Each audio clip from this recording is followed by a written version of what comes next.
The Galactic Council Chamber stretched across 3 kilometers of floating crystal platforms. 700 alien representatives sat in their species-specific pods, their forms ranging from creatures of pure light to beings made of living stone. This was the heart of galactic civilization, the place where the fates of 10,000 worlds were decided, and in the smallest pod, positioned at the very edge of the vast chamber, sat the human delegation. Ambassador James Holloway adjusted his formal suit and tried not to show his nervousness. Humanity had only discovered faster-than-light travel 41 years ago. They were infants in this ancient assembly. Most species here had been traveling between stars when humans were still learning to make fire. The chamber fell silent as High Chancellor Morvith took his position at the central platform. He was a Villanthi, a species of tall, thin beings with 4 arms and skin that shifted colors based on their emotions. Right now, his skin was a cold, dismissive gray. "We call this emergency session to address petition number 7291, Morvith announced. His voice echoed through translation devices that converted his words into thousands of languages simultaneously. The human delegation has requested council assistance for a matter they describe as urgent. Soft sounds of amusement rippled through the chamber. James could feel the weight of hundreds of alien eyes turning toward him.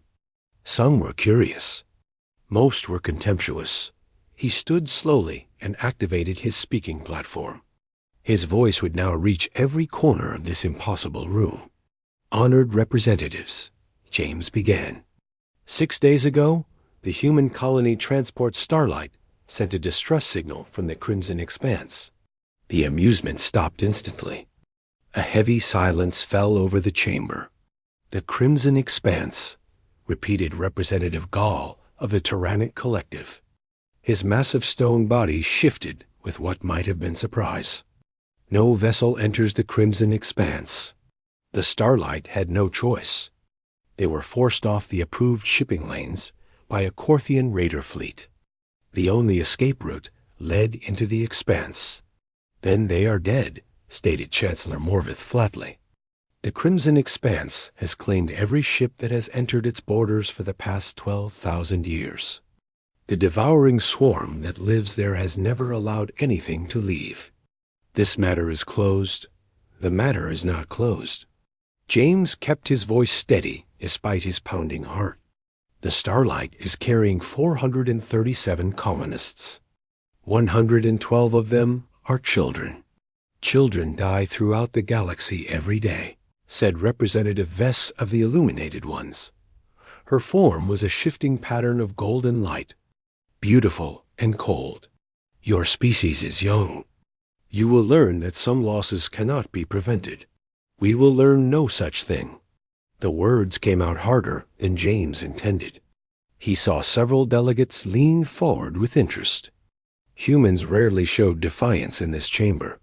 "Ambassador Holloway," Morvith said slowly, "what exactly are you asking this council to do?" "I am asking for emergency rescue authorization. I am asking for any available ships to assist in extracting our people from the Crimson Expanse." Laughter.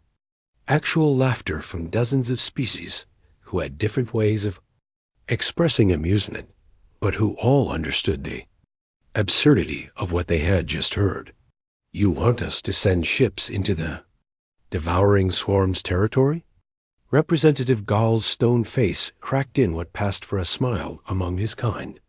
"To rescue 400 humans? Ambassador, we would lose thousands of lives attempting such a mission. The mathematics do not favor your request." "Then I'm not asking anymore." James reached into his pocket and removed a small communication device. "I am informing you." He pressed a button. Every display screen in the chamber flickered. The holographic image at the center of the room changed from the Council symbol to a live feed from deep space. A ship appeared on the screen. It was human-built, clearly. The design was rougher than the elegant vessels of older species. But it was large, and it was moving fast, and it was heading directly toward a wall of red cosmic dust that marked the boundary of the Crimson Expanse. "That is the UNSS Relentless," James announced. "She launched 43 hours ago with a crew of 200 volunteers. They will reach the Crimson Expanse in approximately 6 hours." The chamber erupted. Chancellor Morvith's skin flashed through a dozen colors before settling on a furious purple. "You sent a ship without authorization? This is a violation of 17 different treaties. We sent a ship to save our people. Your treaties do not require us to watch our children die. Your people will die anyway. The devouring swarm will consume them just as it has consumed everything else." "Perhaps." James met the Chancellor's multifaceted eyes without flinching. "But we do not abandon our own. Ever. If the Relentless fails, we will send another ship. And another. And another. Until we get our people back, or until we have no more ships to send." "This is madness," Representative Vess whispered. Her light form flickered with what might have been fear. "No species behaves this way. Human species does." The chamber had grown very quiet now. James realized that every single alien in the room was staring at him. Not with contempt anymore. With something else entirely. "Your world," Chancellor Morvith said slowly. "It is classified as a Category 12 planet, is it not? A death world?" "Yes. Extreme temperature variations. Toxic atmosphere components. Predators. Diseases. Natural disasters that reshape entire continents." "Yes. And your species evolved there. You survived all of that." James smiled grimly. "We did more than survive. We thrived. We conquered our planet's challenges, not because we were the strongest or the fastest. We survived because we refused to stop trying. Because when one of us fell, the others carried them forward." He pointed at the screen where the Relentless continued its journey toward almost certain death. 200 people volunteered for that ship. We had to turn away 600 more. They knew the statistics. They knew the devouring swarm has never been defeated. They went anyway, because somewhere in that red hell, 400 of their fellow humans are waiting for help. "And if the swarm destroys your ship?" Morvith asked. "Then we send more. I told you this already. You would sacrifice your entire species for 400 colonists?" James paused. He thought about his daughter back on Earth, about the billions of humans who had watched the Relentless launch, about the volunteers who had wept when they were not selected for the mission. "Chancellor, let me explain something about humans that your species may not understand. We have a saying on Earth. No one gets left behind. It is not just words to us. It is who we are. It is built into our bones, our blood, our very souls." He spread his hands. "You see our small population and our primitive technology. You see a young species that barely knows how to navigate the stars. But you do not see what made us. You do not see the ice ages we survived by huddling together for warmth. You do not see the predators we defeated by standing back to back. You do not see the plagues we endured by caring for the sick when it would have been safer to abandon them. We are not strong because our bodies are powerful. We are strong because we never give up on each other. The Relentless will enter the Crimson Expanse in 6 hours. You can help us, or you can watch. But nothing in this galaxy will stop that ship from trying to bring our people home." The silence that followed was absolute. Then, slowly, Representative Gall's massive stone form rose from his platform. "I have lived for 3,000 years, he said. I have seen empires rise and fall. I have watched species tear themselves apart with war and greed. He turned his ancient eyes toward the image of the Relentless. "I have never seen anything like this." "Nor have I," admitted Representative Vess. Her light flickered thoughtfully. "The mathematics do not support this behavior. Logic does not explain it. No, James agreed. It does not. That is why the devouring swarm has never faced anything like us before. Chancellor Morvith's skin had shifted to a color James did not recognize. Something between fear and fascination. What exactly do you expect to happen when your ship enters the Expanse, Ambassador? James looked at the screen. The Relentless was growing smaller as it approached the red barrier. I expect our people to fight for each other. I expect them to refuse to die quietly. I expect them to do things that make no logical sense, because they care more about each other than they care about survival. He turned back to face the council. And honestly, I expect them to win. The chamber remained silent. 700 species, ancient and powerful, watched a single human ship fly toward impossible odds. None of them knew what to say, but all of them were watching. Captain Maya Torres stood on the bridge of the UNSS, relentless, and watched the crimson expanse grow larger on the view screen. The barrier of red cosmic dust stretched across the horizon like a wall of dried blood. Somewhere beyond that wall, 400 humans were waiting, hoping, dying. 30 minutes to the barrier, announced Lieutenant Paval, her navigation officer. His voice was steady, but Maya could see the tension in his shoulders. All hands, this is the captain, Maya said into the ship-wide communication system. We are approaching the Crimson Expanse. In 30 minutes, we will become the first ship in 12,000 years to enter this region in Tenti. Annalie, I will not lie to you. The odds are against us. She paused, looking around the bridge at her crew. 200 volunteers. Engineers, soldiers, doctors, pilots. Some were barely out of training. Others had served in space for decades. All of them had chosen to be here. But we are not here because the odds favor us. We are here because our people need us. 400 souls, including 112 children, are counting on us to do what no one else in the galaxy believed possible. Today, we show the universe what humans are made of. A chorus of determined voices answered her across the ship. Maya felt her heart swell with pride. Take us in, Pavel. The Relentless crossed the barrier. Instantly, every sensor on the ship screamed warnings.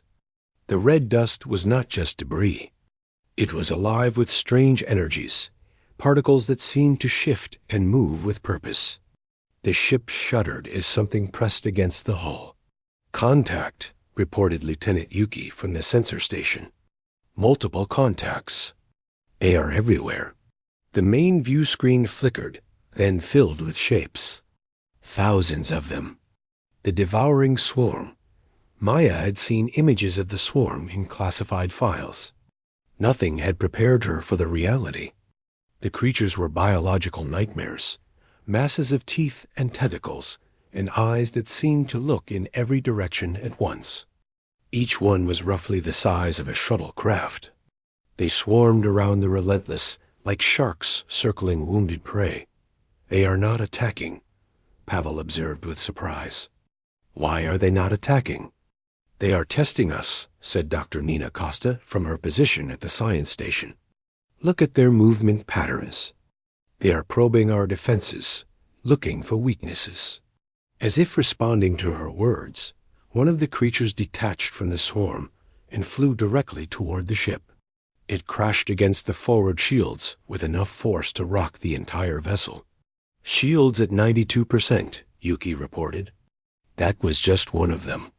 Maya watched as 3 more creatures approached. Then 10. Then 50. Race for impact. The Relentless shook violently as dozens of swarm creatures slammed into the shields. Alarms blared. Crew members grabbed onto anything solid to keep their footing. Shields at 74%. Return fire, Maya ordered. The ship's weapons opened up. Plasma bolts and railgun rounds tore through the nearest creatures. But for every one that fell, 10 more took its place. The swarm seemed endless. Captain, Dr. Costa said urgently, I am detecting something strange. The swarm. They are not just attacking physically. They are emitting some kind of psychic frequency. Our crew is going to start feeling it soon. What kind of frequency? Fear. Pure, concentrated terror. It is how they have destroyed every ship that came before us. They break the minds of the crew before they break the hull. As if on cue, Maya felt something cold touch her thoughts.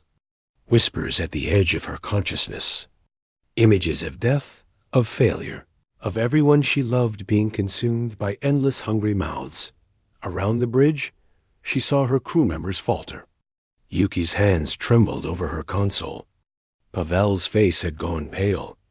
"Listen to me," Maya said loudly. "What you are feeling right now is not real.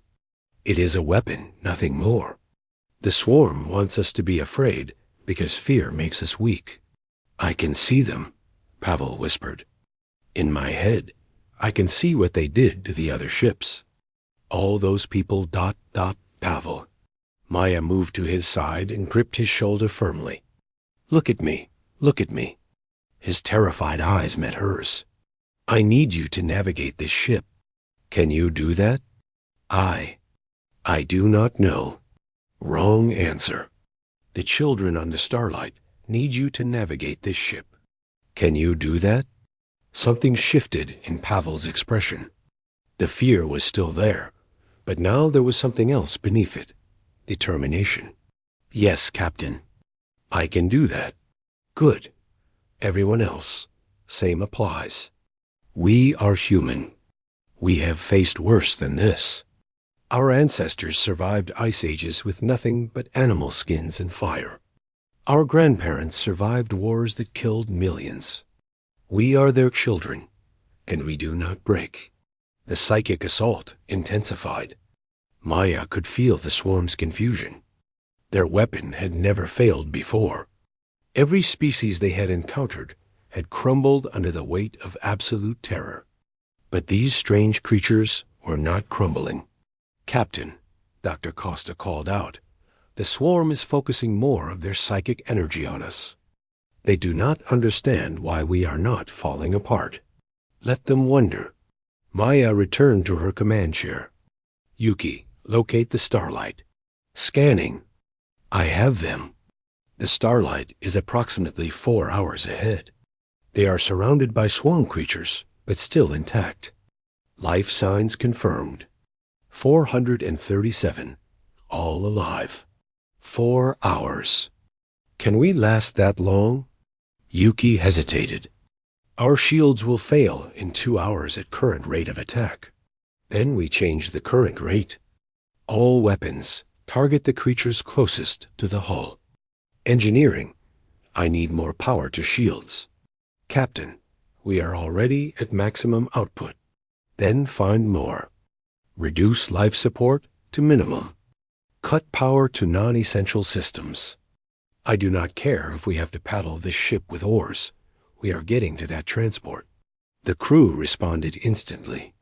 Power was redirected. Weapons fired continuously. The shield level stabilized, then slowly began to climb. Outside, the swarm grew more aggressive. Their attacks became coordinated, focusing on weak points in the ship's defenses. The psychic pressure increased until it felt like physical weight pressing down on everyone aboard. But the Relentless kept moving. 2 hours in, the ship had taken serious damage. 3 decks had lost pressure. 14 crew members were in the medical bay with injuries. The engines were running at 120% of rated capacity. "Status report," Maya demanded. "Shields at 31%. Hull breaches on decks 7 and 12, sealed but unstable. Weapon systems operating at 60% efficiency." Yuki paused. "And Captain?" "The swarm is pulling back." Maya looked at the view screen. It was true. The endless mass of creatures was parting, creating a corridor of empty space ahead of the ship. Why? Pavel asked. "We are damaged. Now would be the time to finish us." "They are afraid," Dr. Costa said softly. She was staring at her readings with an expression of wonder. Their psychic network. I can read fragments of it now.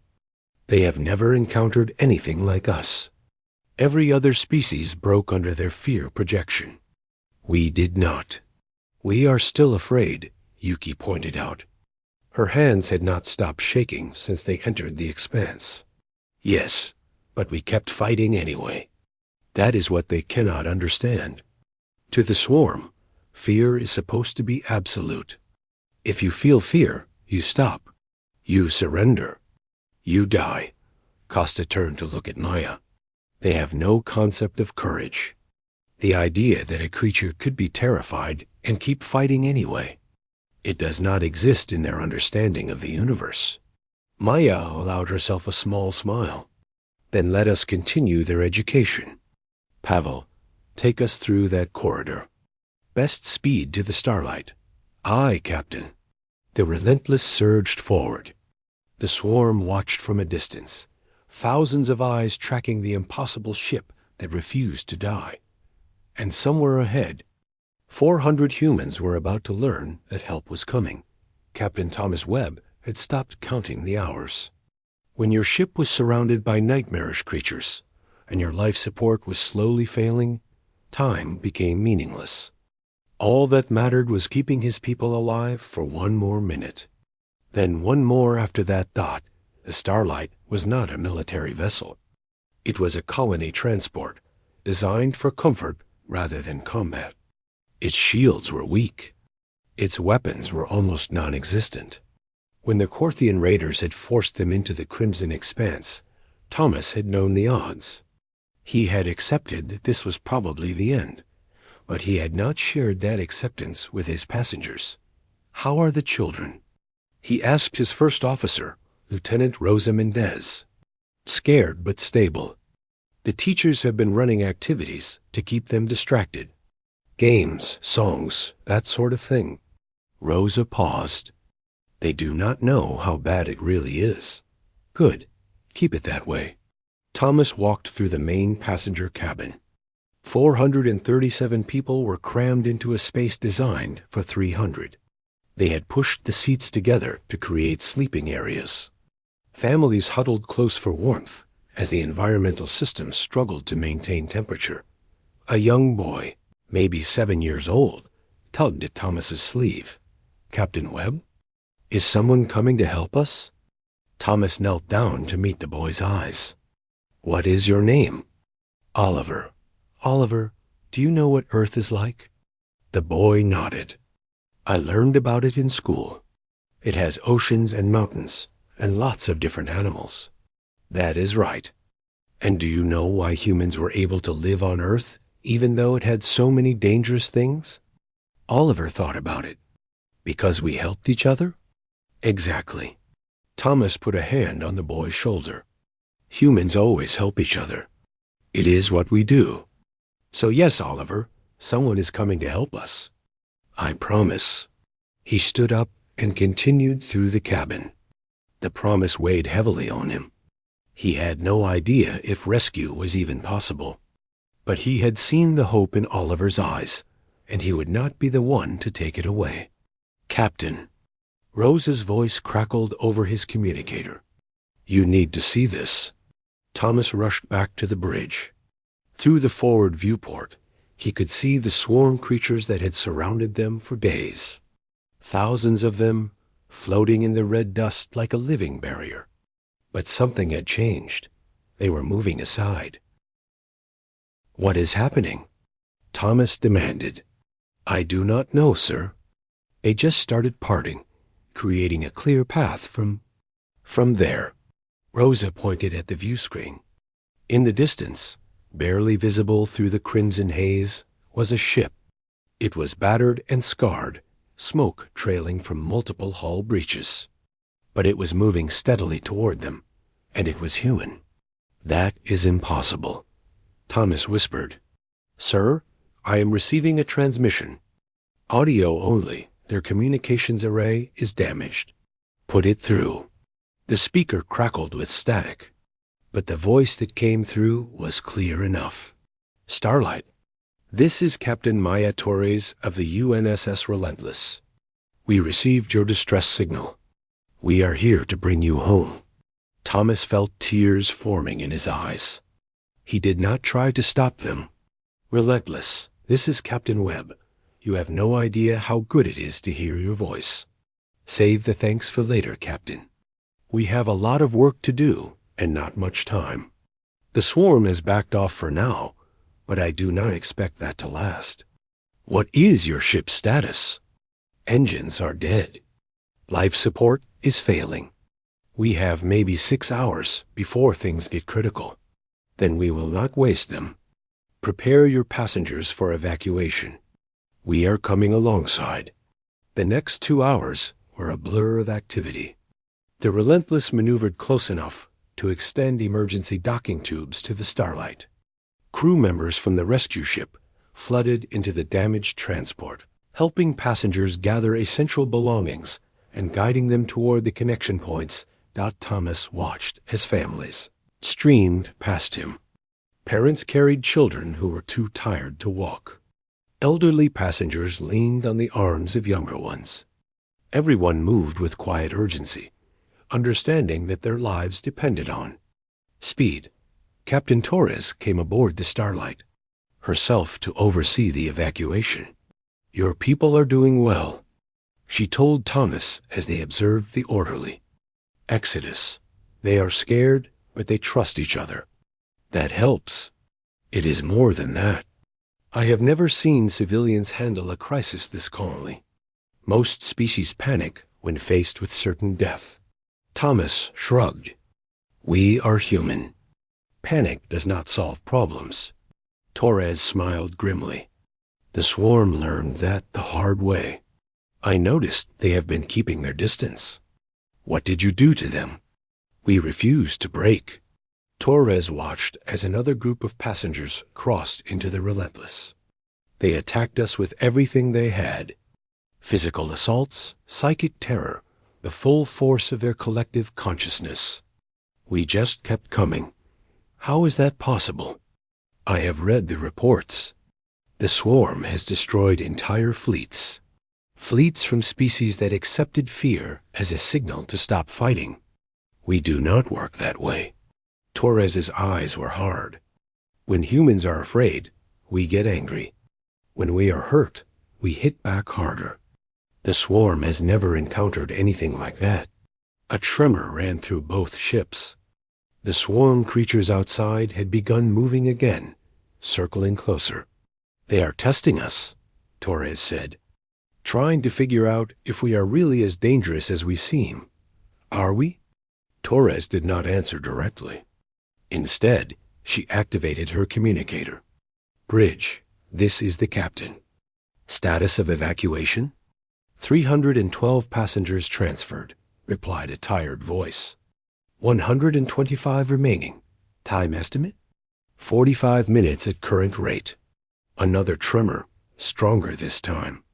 The swarm was getting bolder. We may not have 45 minutes, Thomas observed. Then we go faster. Bridge, increase transfer speed. I want everyone off the Starlight in 20 minutes. Captain, we cannot move passengers that quickly without risking injuries. Then risk them. Better bruised than dead. The pace of evacuation doubled. Crew members practically carried passengers through the docking tubes. Children were passed hand to hand like precious cargo. Every second counted. Thomas found himself helping an elderly woman navigate the transition between ships. Her name was Margaret, and she had been a teacher for 40 years before retirement. Is it true what they are saying? Margaret asked as they walked. Did the rescue ship really fight through the swarm to reach us? It seems so. Why? We are just colonists. Nobody important. Thomas helped her step over a gap in the flooring. To humans, everyone is important. That is just how we are. Margaret smiled. It was a tired smile, but genuine. I taught my students that. I never thought I would see it proven so. Dramatically, the last passenger crossed into thee. relentless with 3 minutes to spare before the swarm attacked. Again, Thomas stood on the bridge of the rescue ship, beside Captain Torres, as they watched the starlight drift away. The old transport had served its purpose. Now it was empty, a decoy that the swarm creatures were already beginning to investigate. "Thank you," Thomas said quietly, "for coming. For all of it." Torres did not look away from the view screen. "We are not safe yet. The swarm let us rescue your people, but I doubt they will let us leave." As if hearing her words, the creatures surrounding the abandoned starlight turned. Thousands of eyes focused on the relentless. Thousands of bodies began to move. "All hands," Torres announced, "prepare for combat. We are leaving the crimson expanse, and we are taking everyone with us." The swarm answered with a roar that echoed through the psychic frequency they projected. It was a sound of hunger and rage and something. That might have been fear. Captain Torres smiled. Now they understand what they are dealing with. The relentless shook violently as the first wave of swarm creatures crashed against its shields. In the passenger compartments, newly rescued colonists grabbed onto anything solid they could find. Children screamed. Parents held them close. On the bridge, Captain Maya Torres watched the tactical display with grim determination. The swarm had stopped testing them. Now they were trying to kill. "Shields at 62%, reported Lieutenant Yuki. "Hull stress is increasing across all sections. Engine status? We can make it to the edge of the expanse, but just barely. If the swarm damages our propulsion systems, we are finished." Maya studied the swarm patterns on her screen. The creatures moved with hive mind coordination, each attack flowing into the next without pause. They had learned from the first encounter. They knew the ship's weak points now. They are going for the engines, she realized. All their attacks are focused on our rear sections. "Confirmed," Yuki said. "They are trying to trap us. Reroute weapons power to aft shields. Navigation. Plot an evasive course that keeps our engines away from their main attack vectors." "That will slow us down significantly," Pavel pointed out. "It could add hours to our escape time." "Then it adds hours. I am not losing those engines."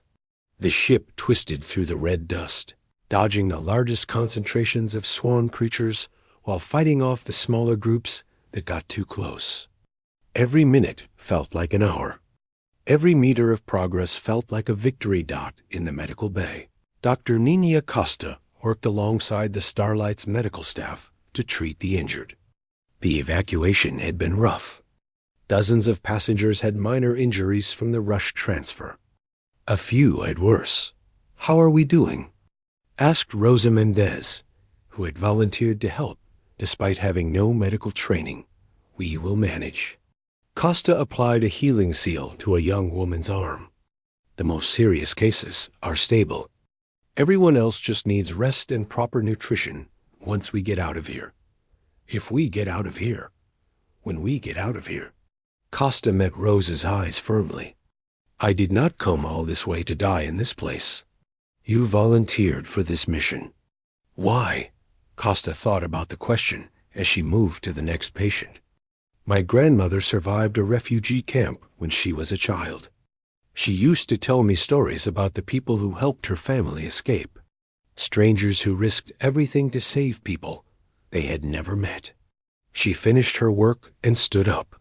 She always said that being human meant standing up for each other, especially when it was dangerous. "When I heard about the Starlight, I knew I had to go." Rosa nodded slowly. "I volunteered because my brother was on that ship. But watching everyone else, people who had no personal connection, who just wanted to help. I think I understand now why the aliens find us so strange. Because we do not make sense to them. Because we do not make sense to anyone, including ourselves sometimes." Back on the bridge, the situation was deteriorating. The swarm had adapted to the Relentless's evasive maneuvers. Creatures were positioning themselves ahead of the ship now, creating barriers that forced them to fight through rather than around. "Captain," Yuki said slowly, "I am detecting something new. The swarm is forming a structure directly in our path." The view screen shifted to show what she meant. Thousands of creatures were linking together, creating a living wall that stretched across their escape route. The wall pulsed with bioluminescent patterns. "What is that?" Pavel whispered. Dr. Costa's voice came over the communicator from the medical bay. "I am reading massive psychic energy building in that formation. They are preparing something big. Weapons. Can we punch through that wall?" Lieutenant Hans Mueller, the weapons officer, ran calculations. "Unlikely, Captain. There are too many of them. Even with everything we have, we would only make a small hole before they closed it." Maya stared at the living barrier. Behind them, more swarm creatures were closing in. They were being herded, she realized, pushed toward that wall. They are trying to force us into their trap. "It is working," Pavel said grimly. Maya closed her eyes and thought. The swarm wanted them afraid. They wanted them to panic, to make mistakes, to break the way every other species had broken. That was their strategy. That was all they knew. But humans were different. "All stop," Maya ordered. "Captain, you heard me. Full stop. Kill the engines." The bridge crew exchanged uncertain looks, but they obeyed. The Relentless slowed and eventually hung motionless in the red void. The swarm hesitated. This was not expected behavior. Prey ran. Prey fought. Prey did not simply stop and wait. "Captain Torres," Thomas Webb's voice came over the internal communication system. "What is happening? Why have we stopped?" "Because I am tired of playing their game." Maya opened a ship-wide channel. "All hands, this is the captain. I need everyone to listen carefully." She took a deep breath. "The swarm feeds on fear. They project terror into our minds because that is how they have always won. Every species they have faced has tried to run or fight while being paralyzed by fear. That is what they expect from us." The living wall ahead pulsed brighter. The swarm was growing impatient. "We are going to do something different. I need every person on this ship to stop running. Stop fighting. Stop being afraid. Instead, I want you to think about home. Think about the people waiting for you on Earth, on the colonies, wherever you call home. Think about the lives you are going to live after today. Think about the future." Maya watched her crew. Yuki's hands stopped trembling. Pavel's shoulders straightened. Throughout the ship, she could feel a shift in the atmosphere. The swarm has never encountered hope before. They do not understand it. They do not know how to fight it. So we are going to show them exactly what hope looks like. She pointed at the living wall ahead. That barrier is made of creatures who have only ever known hunger and fear. They have never imagined a universe where beings help each other for no reason other than love. They have never seen a species that refuses to abandon its own. We are going to fly straight at that wall. And we are going to do it with every human on this ship thinking about the future instead of death. Let them feel that. Let them taste something they have never encountered in 12,000 years of consuming everything in their path. She sat back in her command chair. Navigation, best speed to the wall. Do not stop for anything. The Relentless surged forward. Behind them, the pursuing swarm creatures fell back, confused by the sudden change in their prey's behavior. Ahead, the living wall pulsed and shifted, preparing to receive them. Maya felt the psychic pressure return, stronger than ever. The swarm was throwing everything they had into this final assault. Images of death and despair crashed against her consciousness like waves against a cliff. But underneath those images, she felt something else. The collective hope of 637 human beings focused into a single burning point of light. The swarm creatures recoiled from it like they had touched fire. "They are breaking formation," Yuki shouted. "The wall is coming apart." On the view screen, Maya could see it happening. The linked creatures were separating, writhing away from the approaching ship. The psychic pressure was fading, replaced by something that felt almost like pain. "They cannot handle it," Dr. Costa said wonderingly. "Hope, ... positive emotion.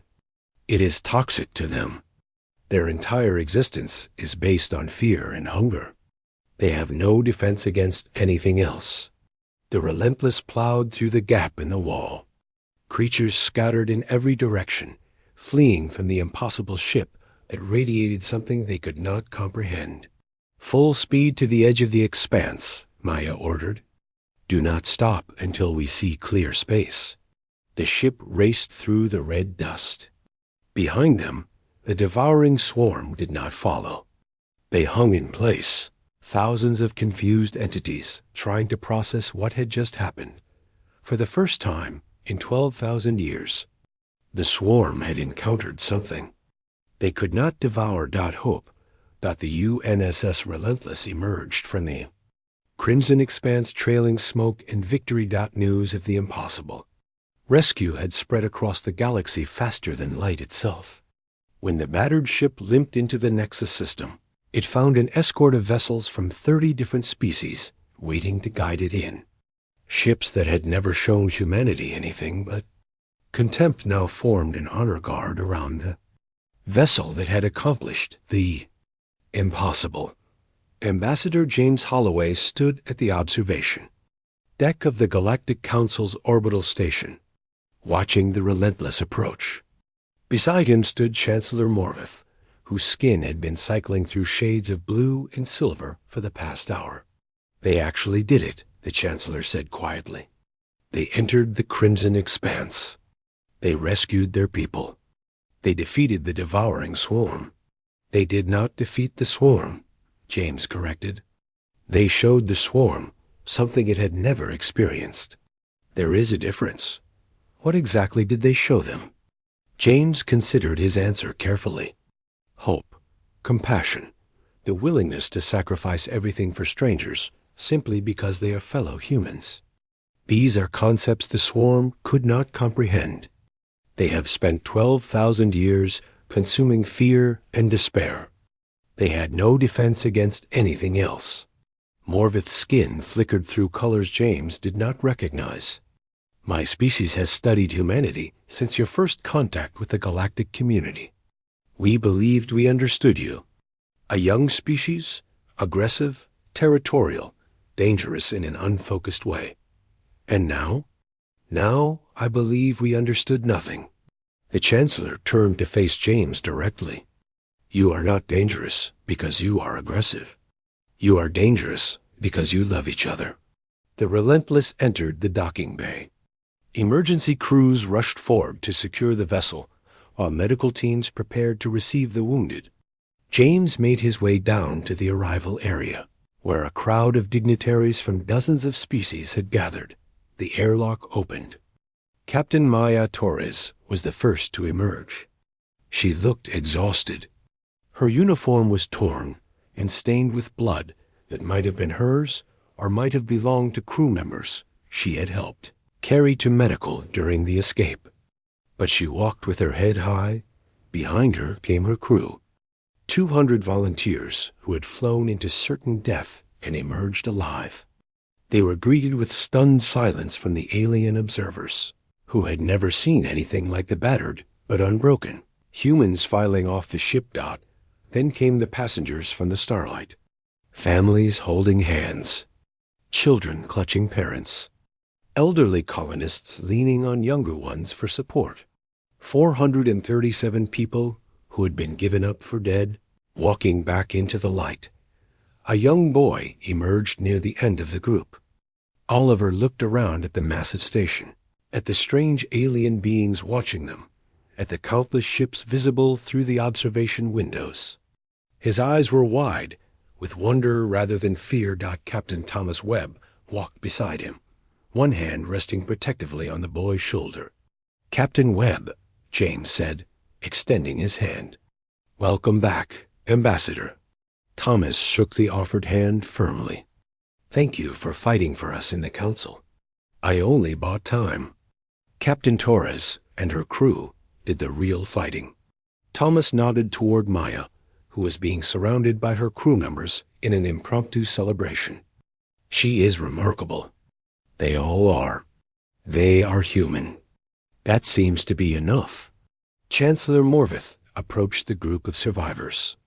His tall form towered over the humans, but there was nothing threatening in his posture. If anything, he seemed almost humble.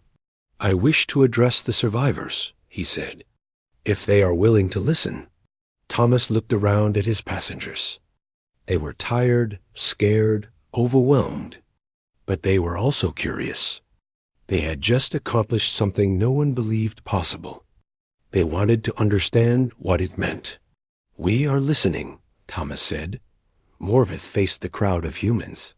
His translator device carried his words clearly to every ear. You have accomplished what no species has achieved in 12,000 years. The Crimson Expanse has claimed millions of lives across that time. Entire fleets have been destroyed attempting to breach its borders. Yet you, with one damaged ship and the will to survive, have done what the greatest military powers in the galaxy could not. He paused, letting his words sink in. When humanity first joined the galactic community, many of us believed you were a mistake. A young, primitive species that had stumbled into space before you were ready. We tolerated your presence, Becca. Your world had resources we valued. We ignored your potential because we could not imagine you had any. We were wrong. The Chancellor's skin shifted to a deep, respectful violet. You are not a primitive species that stumbled into greatness. You are a people forged by adversity. Your world tried to kill you for millions of years, and you survived. Not through strength or technology, but through your connections to each other. Through love that defies logic. Through hope that persists in the face of certain death. The devouring swarm could not defeat you because they could not understand you. They feed on fear and despair, against hope and compassion. They have no weapons. Morvith turned to address the larger crowd of alien observers. I am recommending to the Galactic Council that humanity be granted full membership status, effective immediately. Not because they have proven their strength, but because they have proven their character. The galaxy needs more species willing to sacrifice everything for strangers. We need more beings who refuse to abandon the lost. A murmur ran through the alien crowd. Some seemed to approve. Others were clearly uncomfortable with the rapid elevation of what they still considered an inferior species. Ambassador James stepped forward to address the gathering. Thank you, Chancellor. But I want to make something clear. We did not do this for recognition. We did not rescue the Starlight to prove anything to the galaxy. We did it because those were our people, and we do not leave our people behind, ever. He looked around at the aliens watching him. If any of your species ever find yourselves in a situation like this, know that humans will answer your call too. Not because we want political advantage, not because we expect payment, but because that is who we are. We help those who need helping. It is built into our nature. You call our world a death world. You say we evolved in a place of constant danger. That is true. But the lesson we learned was not to fear danger. It was to stand together against it. When one human falls, others carry them forward. When one ship is lost, we send another, and another, and another, until we bring everyone home. James met Chancellor Morvith's eyes. We are not interested in conquest or domination. We just want to live among you as neighbors and friends. But understand this. Threaten our people, and we will respond. Attack our allies, and we will answer. Because the same instinct that sent one ship into the Crimson Expanse will send 1,000 ships to protect those we care about. That is not a threat. It is simply who we are. The chamber was silent for a long moment. Then, slowly, Representative Gall of the Tyrannic Collective began to pound his massive stone hands together. The sound echoed through the station like thunder. Others joined in. Different species, different methods of showing approval, but all directed at the small group of humans who had reminded the galaxy what courage truly looked like. Captain Torres found James in the crowd. She looked uncomfortable with all the attention. Ambassador, we need to talk about what happens next. What do you mean? The swarm. Torres lowered her voice. They let us go because they were confused. But they will not stay confused forever. Eventually, they will figure out how to adapt, how to counter what we did. You think they will become immune to hope? I think they will try. And when they do, they might come looking for us. We humiliated them, made them afraid for the first time in millennia. That kind of thing does not go unanswered. James nodded slowly. Then we will be ready. And this time, we will not be alone. He gestured at the gathered alien representatives, many of whom were now approaching the human survivors with expressions of respect and curiosity. Today, we showed the galaxy what one human ship can do. Imagine what we can accomplish together. Torres smiled. It was the first genuine smile James had seen on her face since the crisis began. I think I would like that. Partners instead of outsiders. Allies instead of tolerated guests. That is the future we are building, Captain. One